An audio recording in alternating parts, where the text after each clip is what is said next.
De Zerbi t'a convaincu encore plus. Tu disais, De Zerbi a prouvé que c'était un grand coach, il a confirmé que c'était un grand coach. Oui, En oui, fait. pour moi, il a confirmé que c'était un grand coach parce que jouer à Marseille, c'est différent. Coacher à Marseille, c'est différent.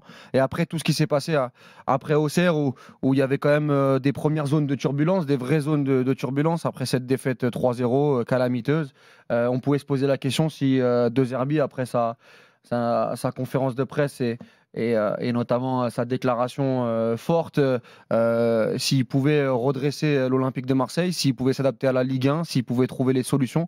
Et moi, je trouve que voilà, la séquence, elle commence un peu à durer. Lens, Monaco, Saint-Étienne, Lille, Saint-Étienne et Le Havre avec des tests très très différents, des gros matchs, des gros déplacements, des grosses réceptions. On avait dit oui, le syndrome Vélodrome, comment il va jouer face à Monaco, face au Grand Monaco, comment il va jouer face à Lille, comment il va jouer face à des blocs bas comme Le Havre ou à Saint-Étienne, à Geoffroy Guichard dans un contexte compliqué. Il a réussi à trouver les solutions tactiques, les choix d'hommes.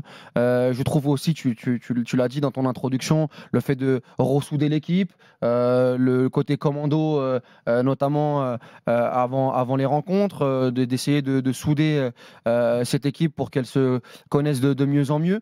Et puis après, je vais parler bien évidemment sur le système de jeu, le retour à 3 derrière pour solidifier, le choix Kondogbia à la place de Brassier, stopper gauche, le fait de mettre Luis Enrique alors qu'il était dans le carré en début de saison côté Merlin, le faire rebasculer de l'autre côté avec Murillo, ce fameux couloir façon Hakimi, Luis Enrique l'année dernière au Paris Saint-Germain, le couloir intérieur, créer des situations, créer des automatismes, le choix aussi Neil Mopé qui n'était pas évident aussi de base avec Eli Wahi, même si nous on l'a toujours dit que Neil Mopé pouvait correspondre pouvait beaucoup plus correspondre à De Zerbi, mais on sait très bien que dans certains clubs, quand un joueur a coûté 25 millions, la paire de chaussures la plus chère doit être sur le terrain. Il n'a pas été dans cette gamberge-là. Au milieu de terrain, le retour de Rongier qui était indésirable un peu en début de saison, hors de forme, où il l'a remis contre Lens.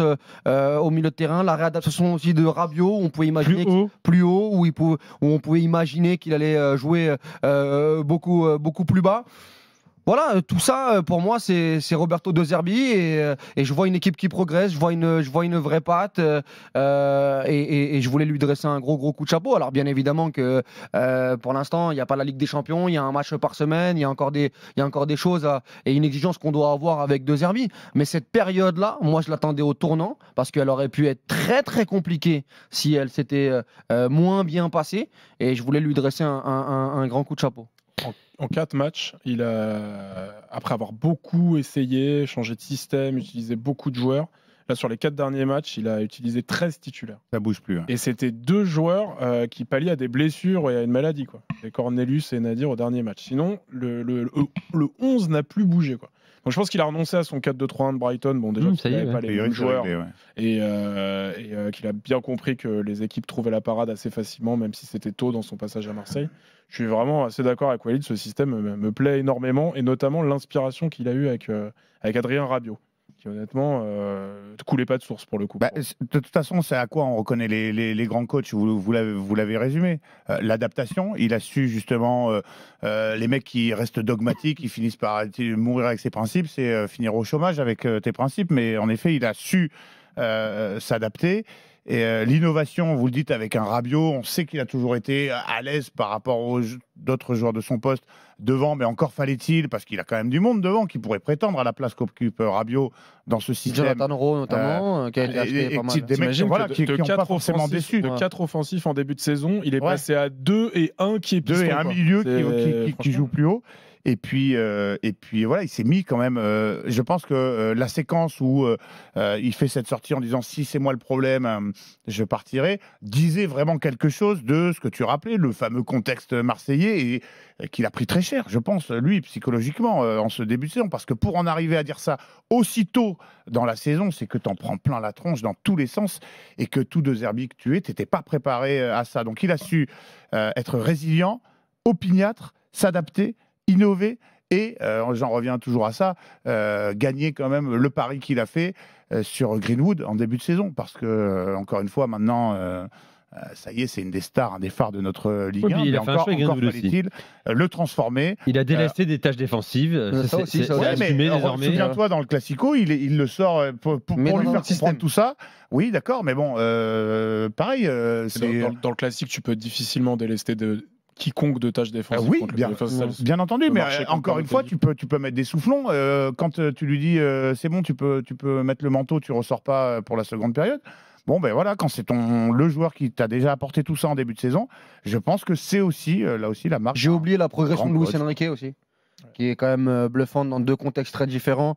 Un ailier un peu plus haut, là, en cuisson. Il y avait déjà pas mal du tout en seconde partie de saison. Même si c'est un joueur, tu as raison de le dire, l'année dernière, qui était sur une vraie pente ascendante et qui était déjà étonnante, là, ce qu'il est en train de faire, c'est quand même au haut du panier, et je trouve qu'il est très très important dans cette équipe. Je le disais en plus sur DAZN après le match contre Le Havre, et je crois qu'il y a Flo Germain qui a sorti un article dans ce sens. Le fait aussi de mettre les joueurs qui correspondent véritablement à son système de jeu, qu'importe le recrutement, qu'importe les joueurs qui sont arrivés. Et moi, je trouve que dans ce contexte-là, même en haut, tu vois, Benatia, Longoria, Ravanelli, il n'y a pas de... C'est le vrai maître. C'est le vrai chef. C'est-à-dire que, Wai, les gars, on va pas te mettre la pression. Si t'as pas envie de le faire jouer cette saison et que ça correspond pas à ce que tu veux, eh ben c'est pas grave. Ça va être à Wai de chercher les minutes.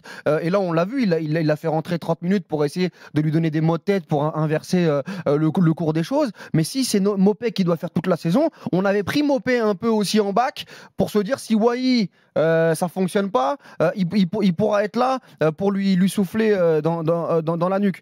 Tu as derrière Kondogbia Brassier, ou Brassier ne rentre plus dans les plans de Zerbi, qui a été acheté 8 ou 9 millions d'euros. Bon, c'est Kondogbia qui joue en défense centrale. La progression de Kondogbia, parce qu'au début il jouait axe droit. Quand il joue axe gauche, il démarre la saison milieu de terrain, ça fonctionne pas des masses. Le duo Kondogbia-Højbjerg, moi je trouve que à chaque fois qu'il y a un peu de pression, ils sont souvent pris dans les taux. Il te met Rongier pour équilibrer et pour amener une solution supplémentaire, et Kondogbia à la relance. Voilà, c'est des choix quand même. Moi, c'est ce que j'attendais de Zerbi. C'est des choix, chercher des solutions, les trouver.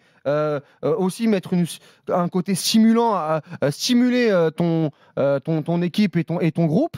Là, la même chose, le petit choix Bilal Nadir. Moi, quand Bilal Nadir démarre, moi, je me dis, bon, j'aurais pensé que Rabiot allait revenir un peu plus dans l'axe à côté de Rongier. Exactement. Et Jonathan Rowe, qui quand même, à chaque fois qu'il est utilisé, est plutôt vraiment bon, lui donner sa chance. Non. Et même Ismaël Koné, qui a été acheté 12 millions d'euros. Au passage, j'en parle beaucoup de Wai, mais Ismaël Koné, pour l'instant, je suis pas emballé, je suis pas dans le train, je suis pas installé.